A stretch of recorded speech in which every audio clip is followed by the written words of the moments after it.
Hello दोस्तों, प्रियंका राजस्थानी रसोई में मैं आपका स्वागत करती हूँ आज की रेसिपी के साथ। तो आप सभी को ढेर सारी शुभकामनाओं के साथ मेरी तरफ से हैप्पी होली और उम्मीद करती हूँ कि आने वाला होली का त्यौहार आप सभी के लिए खुशियों से भरा होगा। तो मैं आज आप लोग के साथ शेयर कर रही हूँ हलवाई जैसे बहुत ही खस्ता और स्वादिष्ट शक्करपारे की रेसिपी, जिसे हम महीनों तक स्टोर करके रख सकते हैं, बिल्कुल भी खराब नहीं होंगे। तो चलिए हम शक्करपारे बनाना शुरू करते हैं। तो मैंने यहाँ पे एक परात ली है, उसमें मैं ले रही हूँ 4 कप भर के मैदा। तो अगर ग्राम में बताऊँ तो ये 500 ग्राम मैदा है। तो आप जितनी क्वांटिटी में शक्करपारे बनाना चाहते हैं उतनी मैदा यहाँ पे ले सकते हैं। तो मैंने इसमें 4 कप भर के यहाँ पे मैदा लिया है। अब मैं इसमें डाल रही हूँ 1 से डेढ़ पिंच नमक। तो आप भी 1 से डेढ़ पिंच नमक ज़रूर डालें, इससे शक्करपारों में बहुत ही अच्छा स्वाद आता है, मीठा बैलेंस हो जाता है। अब मैंने यहाँ पे मोइन के लिए 1/3 कप घी लिया है। तो अगर इसे बिना कप से नाप करके बताऊँ तो ये जिस चम्मच से हम खाना खाने में इस्तेमाल करते हैं उस चम्मच से नाप करके 4 से 5 चम्मच घी है। तो अब हम इसमें थोड़ा-थोड़ा करके घी मिलाएँगे और आटे में अच्छे से मिक्स करते जाएँगे। तो मोइन को हमें बहुत ही अच्छी तरीके से हाथ से मसलते हुए मिक्स करना है। तो आप यहाँ पे तेल का भी इस्तेमाल कर सकते हैं, लेकिन घी से हमारे शक्करपारे बहुत ही खस्ता बन करके तैयार होते हैं, इसलिए मैंने यहाँ पे घी का इस्तेमाल किया है। तो अब हम इसको बिल्कुल अच्छी तरीके से हाथ से मसलते हुए मोइन को अच्छे से मिक्स करेंगे। तो मोइन बिल्कुल अच्छी तरीके से मिक्स होना चाहिए। तो यहाँ देखिए मैंने मोइन को हाथ से अच्छे से मसलते हुए पूरे आटे में अच्छे से मिक्स कर दिया है।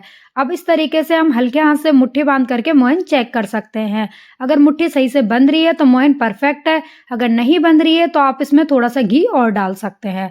अब इसका हम एक आटा गूँथ करके तैयार करेंगे। तो इस तरीके से हम इसमें थोड़ा-थोड़ा करके पानी डालेंगे और इसका हल्का-सा सख्त-सा आटा लगा करके तैयार कर लेंगे। तो इस आटे को हमें बहुत ज़्यादा नरम नहीं रखना है, हल्का-सा सख्त ही रखना है।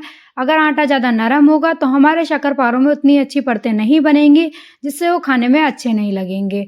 तो इस तरीके से हमें आटे को हल्का-सा सख्त ही रखना है, जिससे ये बहुत ही खस्ता बन कर के तैयार होते हैं और बहुत ही ज़्यादा टेस्टी बनते हैं।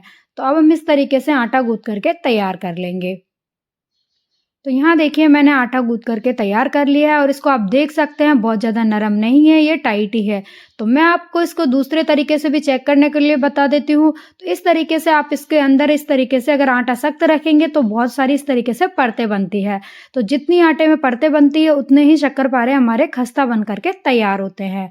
तो अब हम इसको एक बार और अच्छी तरीके से हल्के हाथ से मसल लेंगे। तो अब हम इसको यहाँ पे आटे को ढक कर के रखेंगे, जिससे हमारे आटे पे पपड़ी ना आए। और तब तक हम शक्करपारों के लिए एक चाशनी बना करके तैयार कर लेते हैं और हमारा आटा भी अच्छे से सेट हो जाएगा। तो यहाँ मैंने गैस पे एक पैन रख दिया है, उसमें मैं यहाँ डाल रही हूँ 1.5 कप भर के चीनी। तो आप इस तरीके से कोई कप या कटोरी सेट कर सकते हैं। अब उसी कप से नाप करके मैं यहाँ पे आधा कप भर के इसमें पानी डाल रही हूँ। तो इस चीनी में हमें बहुत ज़्यादा पानी नहीं डालना है, क्योंकि इस शक्करपारों के लिए हमें थोड़ी गाढ़ी चाशनी बना करके तैयार करना है। तो इसलिए अगर हम ज़्यादा पानी डालेंगे तो इसको पकाने में ज़्यादा समय लगेगा। इसलिए मैंने इसमें आधा कप ही चीनी डाली है। अब मैंने यहाँ पे गैस की फ्लेम को मीडियम पर कर दिया है और इसको लगातार चलाते हुए हमें पका लेना है। तो इस तरीके से हम लगातार चलाते हुए अच्छे से चीनी को पिघलने तक पका लेंगे। तो यहाँ देखिए चीनी अच्छी तरीके से घुल गई है और अब हम इसको थोड़ी देर 4 से 5 मिनट के लिए और पकाएँगे, क्योंकि इसके लिए हमें एकदम गाढ़ी चाशनी चाहिए। तो बहुत ज़्यादा हमें इसके लिए पतली चाशनी नहीं चाहिए, एक थिक सा तार बनने लगे तब तक हमें इसको पका लेना है। तो यहाँ देखिए मुझे चाशनी को पकाते हुए 4 से 5 मिनट हो गया है और ये हल्की-सी गाढ़ी भी हो गई है। तो अब मैं यहाँ पे इसमें फ्लेवर के लिए हरी इलायची को कूट करके डाल रही हूँ। तो आप भी इस तरीके से हरी इलायची को कूट करके डाल सकते हैं। तो अब इसको हम हल्के हाथ से अच्छे से मिक्स कर देंगे और अब इस तरीके से अब हम इसमें तार चेक करेंगे। तो इस तरीके से 2 उँगलियों के बीच में इस तरीके से चाशनी को लेकर के हम तार चेक कर सकते हैं। तो देखिए इसमें परफेक्ट तार बन रहा है, तो हमारी चाशनी बिल्कुल तैयार है। तो अब हम यहाँ पे गैस की फ्लेम को बंद कर देंगे और इस चाशनी को हमें ढक कर के रखना है, ताकि ये बिल्कुल अच्छे से ठंडी ना हो। तो इस तरीके से मैंने इसको ढक दिया है। अब हम चलते हैं अपने आटे की तरफ। तो यहाँ देखिए हमारे आटे को भी रखे हुए 10 मिनट हो गया है और ये बिल्कुल अच्छे तरीके से सेट हो गया है। तो इस तरीके से ढक कर के रखने से आटे पे बिल्कुल भी पपड़ी नहीं आती है। तो अब हम आटे को एक बार और अच्छे से मसल लेंगे। तो यहाँ देखिए मैंने आटे को अच्छे से मसल लिया और एकदम चिकना कर लिया है। तो अब हम इसकी बड़ी-बड़ी लोई तोड़ करके तैयार करेंगे। तो हम पहले इसकी लोई तोड़ करके तैयार कर लेंगे, तो इसके लिए हमें बड़ी लोई तोड़ना है, क्योंकि इसको हमें थोड़ा मोटा ही बेलना है। तो मैंने यहाँ पे इस तरीके से इसके 4 हिस्से कर लिए हैं। अब हम इसकी यहाँ पे एक लोई बना करके तैयार कर लेंगे। तो इस तरीके से हम पहले इस तरीके से आटे के बराबर के हिस्से कर लेंगे, जिससे कि हमारी सारी लोइयाँ एक बराबर की बनेंगी। तो अब हम इसकी तरीके से यहाँ पे इसकी लोई बना करके तैयार कर लेंगे। तो पहले हम यहाँ पे चारों लोई को पहले बना करके तैयार कर लेंगे। तो यहाँ देखिए मैंने सारी लोई को बना करके तैयार कर लिया है। तो अब हम यहाँ पे एक लोई ले लेंगे और बाकी की लोई को वापस से ढक करके साइड में रख देंगे। तो अब मैंने यहाँ पे बेलने के लिए चकला ले लिया है और लोई को इस तरीके से हाथ से हल्के हाथ से प्रेस कर देंगे। तो अब हम इसकी यहाँ पे रोटी बेल करके तैयार करेंगे। तो इसको हमें बहुत ज़्यादा पतला नहीं बेलना है, इसको हमें कम से कम आधे इंच के लगभग इसको मोटा ही रखना है, क्योंकि अगर हम बहुत ज़्यादा पतला कर देंगे तो हमारे शक्करपारे अंदर तक बिल्कुल परतदार नहीं बनेंगे, जिससे वो खाने में अच्छे नहीं लगेंगे। तो आप इसकी मोटाई देख सकते हैं, इस तरीके से हमें इसको मोटाई बेलना है। तो अब मैंने यहाँ पे इस तरीके से चाकू ले लिया है और मैं यहाँ पे इसके पहले साइड के किनारों को इस तरीके से कट कर रही हूँ। तो आप इसको डायरेक्ट भी कट कर सकते हैं, लेकिन मैं यहाँ पे इस तरीके से साइड के किनारों को पहले निकाल रही हूँ, जिससे कि हमारे सारे शक्करपारे एक साइज़ के बने। तो कोई ज़रूरी नहीं है कि आप पहले साइड के किनारों को निकालें, आप डायरेक्ट भी इसकी शक्करपारे कट कर सकते हैं। तो मैंने यहाँ पे इनके साइड के किनारों को पहले इस तरीके से कट कर लिया है। तो हमें इस तरीके की चौकोर शीट मिल जाती है, जिससे क्या होता है शक्करपारे सारे एक ही साइज़ के बन करके तैयार होते हैं। तो अब हम इसके इस तरीके से थोड़ी चौड़ी-चौड़ी इस तरीके से स्ट्रिप्स काट करके तैयार करेंगे। तो इस तरीके से देखिए मैं थोड़ा हल्का सा चौड़ा ही काट रही हूँ, बहुत ज़्यादा पतला नहीं काटा है, क्योंकि शक्करपारे हल्के से इस तरीके से चौड़े ही होते हैं। तो यहाँ देखिए मैंने यहाँ पे इस तरीके से इसकी स्ट्रिप्स काट के तैयार कर ली है। तो अब हम इस तरीके से कट करेंगे और इसके चौकोर-चौकोर से पीस कट करके तैयार कर लेंगे। तो इस तरीके से हमें इसके चौकोर पीस कट कर लेना है। तो आप अपने हिसाब से भी इसके पीसेस कट कर सकते हैं, जिस शेप में आपको कट करना है। तो मैंने यहाँ देखिए सारे पीसेस कट कर लिए हैं और मैं आपको इस तरीके से निकाल करके दिखा रही हूँ। तो देखिए कितने आराम से निकल गए हैं और इसकी मोटाई आप एक बार और देख सकते हैं। तो इसी तरीके से हमें इनकी मोटाई रखना है, तभी ये अंदर तक बहुत ही परतदार और खस्ता बन करके तैयार होते हैं, जिससे हमारे शक्करपारे एकदम हलवाई जैसे बन करके तैयार होते हैं। तो हम इसी तरीके से बाकी के शक्करपारों को भी यहाँ पे पहले काट करके तैयार कर लेंगे। तो यहाँ देखिए मैंने सारे शक्करपारों को काट करके तैयार कर लिया है और इस तरीके से अगर हम कट करते हैं तो हमारे सारे शक्करपारे एक साइज़ के कट करके तैयार होते हैं। तो चलिए अब हम इन शक्करपारों को फ्राई कर लेते हैं। तो मैंने यहाँ पे पहले ही कढ़ाई में तेल गरम होने के लिए रख दिया था। तो आप इस तरीके से एक शक्करपारे को पहले डाल करके चेक कर सकते हैं। तो इस तरीके से देखिए तेल ज़्यादा गरम नहीं होना चाहिए, इस तरीके से हल्के-हल्के से बबल्स उठे, बस इतना ही हमें तेल को गरम करना है। और गैस की फ्लेम को अब लो कर देना है और इस तरीके से मैं यहाँ पे छन्नी में भर के डाल रही हूँ, ताकि एक साथ हम बहुत सारे शक्करपारे इसमें डाल सकें। तो अब हम इनको हल्के हाथ से एक बार चम्मच से चला देंगे, ताकि ये थोड़े-थोड़े अलग हो जाएँ। और हमें गैस की फ्लेम को बहुत ज़्यादा हाई पे नहीं रखना है, एकदम इसको लो टू मीडियम ही रखना है। तो इस तरीके से हम इनको जितने लो फ्लेम पर फ्राई करते हैं, ये बहुत ही खस्ता बन करके तैयार होते हैं, क्योंकि अंदर तक बिल्कुल अच्छे तरीके से फ्राई हो जाते हैं। तो मैंने इनको एक बार अच्छे से चला दिया है। अब हम इनको थोड़ी देर के लिए ऐसे ही छोड़ देंगे और ये अपने आप ऊपर आ जाएंगे।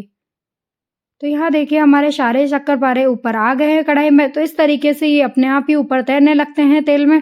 तो इस तरीके से देखिए अब हम इनको इस तरीके से चलाते हुए लो टू मीडियम फ्लेम पर इन्हें 8 से 10 मिनट के लिए फ्राई कर लेंगे। तो इनको हम जितना लो फ्लेम पर फ्राई करेंगे, ये अंदर तक बहुत बिल्कुल अच्छी तरीके से फ्राई होंगे, जिससे ये बहुत ही खस्ता और परतदार बन करके तैयार होंगे। तो इस तरीके से हम इनको चलाते हुए फ्राई करेंगे, ताकि चारों तरफ एक जैसा कलर आए। तो यहाँ देखिए हमारे शक्करपारे फ्राई होना शुरू हो गए हैं और इन पे हल्का सा सुनहरा कलर भी आ गया और इनका साइज़ भी पहले से काफ़ी डबल हो गया है। तो देखिए कितनी अच्छी तरीके से फूले हैं। तो इसी तरीके से हम इनको थोड़ा-सा और चला लेंगे। तो ये बिल्कुल अच्छे तरीके से फ्राई हो गए हैं। तो शक्करपारों का कलर बहुत ज़्यादा डार्क नहीं करना है, इन पे बस हल्का सा सुनहरा कलर आ जाए तब तक ही हमें इनको फ्राई करना है।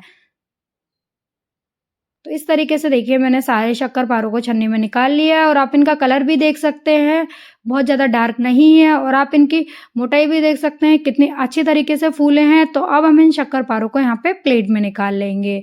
तो अब हम बाकी के शक्करपारों को भी इसी तरीके से फ्राई कर लेंगे। तो जब हम कढ़ाई में दोबारा शक्करपारे फ्राई होने के लिए डालें, उससे पहले हमें तेल का टेम्परेचर चेक कर लेना है। अगर तेल का टेम्परेचर ज़्यादा है तो हमें गैस को बंद कर देना है, उसके बाद ही इनको फ्राई करने के लिए डालना है। तो अब हम इसी तरीके से इनको फ्राई कर लेंगे।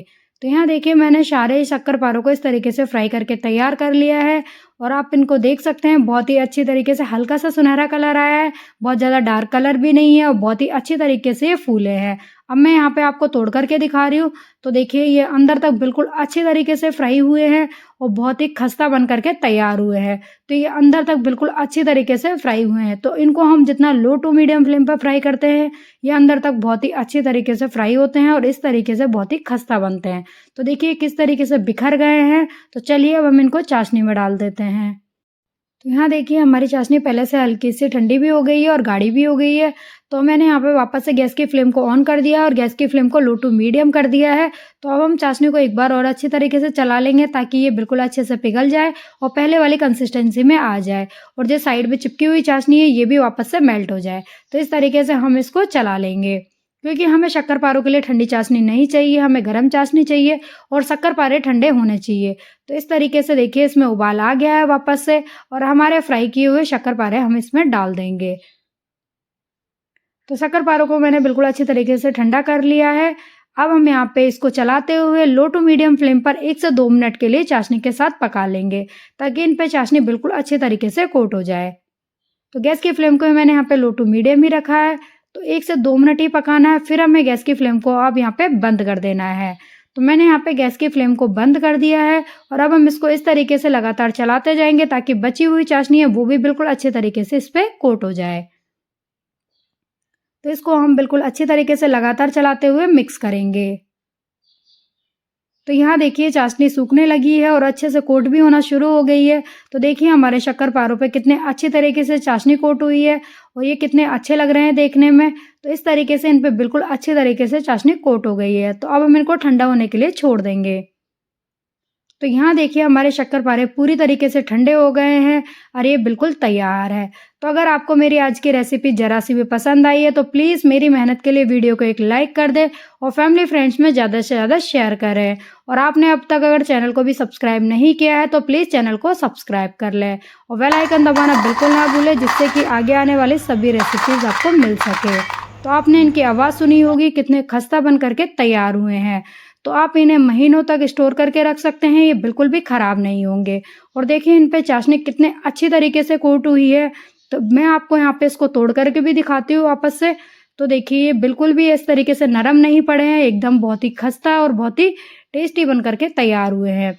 तो इस तरीके से अगर आप भी शक्कर-पारे बना करके ट्राई करेंगे तो आपके भी एक ही बार में एकदम परफेक्ट वाले शक्कर-पारे बन करके तैयार होंगे।